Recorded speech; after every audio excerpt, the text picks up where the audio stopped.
Bel-Ami, résumé.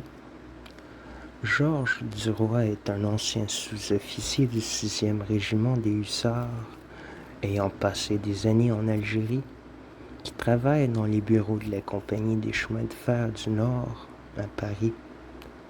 Très dépensier, il peine à joindre les deux bouts, mais retrouve par hasard un ancien camarade de régiment, Charles Forestier. Attristé par la situation de Duroy, Forestier, rédacteur au journal La Vie française, propose de l'engager comme journaliste et l'invite à une soirée mondaine chez lui. Forestier lui donne alors 2 louis pour qu'il s'achète de nouveaux habits pour le dîner du lendemain. Mais Duroy en dépense la moitié le soir même avec une prostituée, Rachel. Au dîner, Duroy s'y fait remarquer par ses récits sur la vie en Algérie, ce qui attire l'attention de M.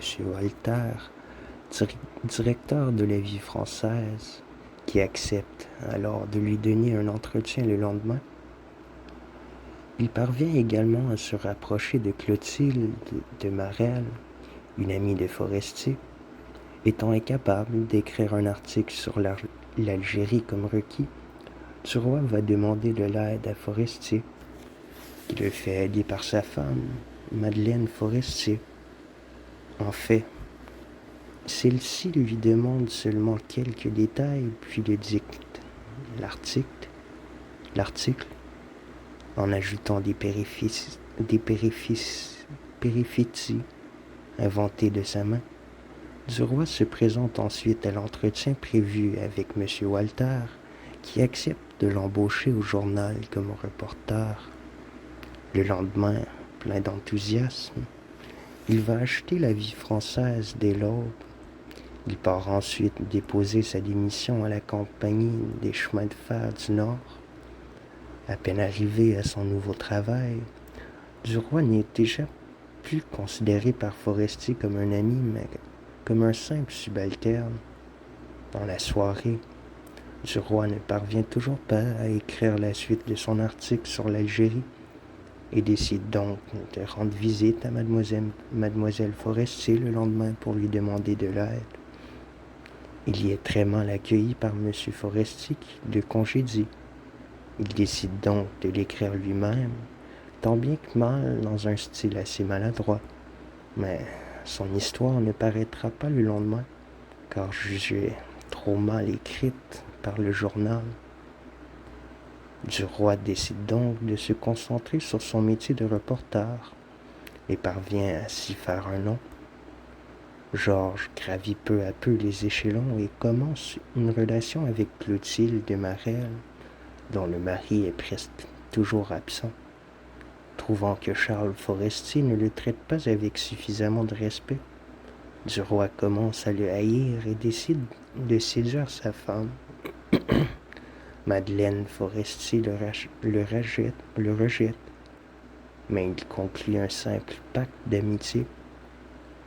La santé de Charles Forestier, affaibli par une mauvaise toux, se détériore rapidement et il meurt peu après la venue de Georges, invité par Madeleine à rejoindre le couple dans le sud de la France. Celui-ci demande alors la veuve en mariage. Après un long temps de réflexion, Madeleine Forestier accepte, en insistant pour garder son indépendance. La carrière de Duroy décolle, mais ses collègues ne cessent de l'appeler Forestier, ce qui le rend furieux. Il insiste alors pour que sa femme déclare qu'elle a trompé Forestier, ce qu'il refuse de faire, et recommence sa liaison avec Clotilde de Marelle, présentant que Mademoiselle Walter, la femme du directeur du journal, est attirée par lui. Il lui fait une déclaration d'amour passionnée et elle finit par reconnaître son amour pour lui. Cependant, Duroy se laisse très vite d'elle, la jugeant immature, et tente de rompre.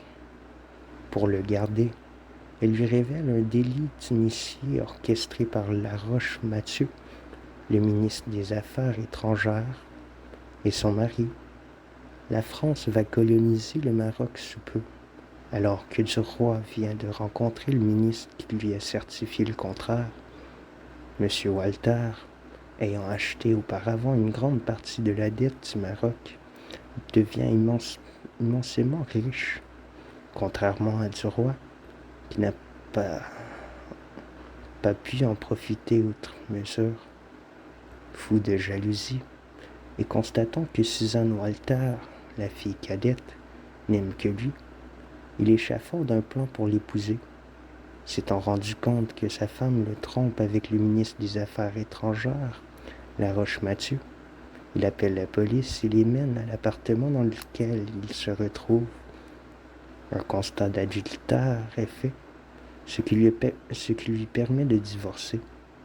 Suzanne fugue ensuite de chez ses parents, et Duroy leur écrit qu'elle ne reviendra que s'ils acceptent leur union.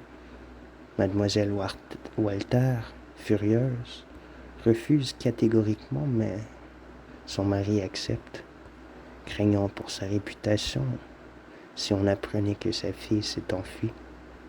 Duroy épouse alors Suzanne Walter, acquérant ainsi une grande fortune et un poste prestigieux au sein du journal. Le jour même de son mariage, il envisage de poursuivre sa relation avec mademoiselle de Marelle,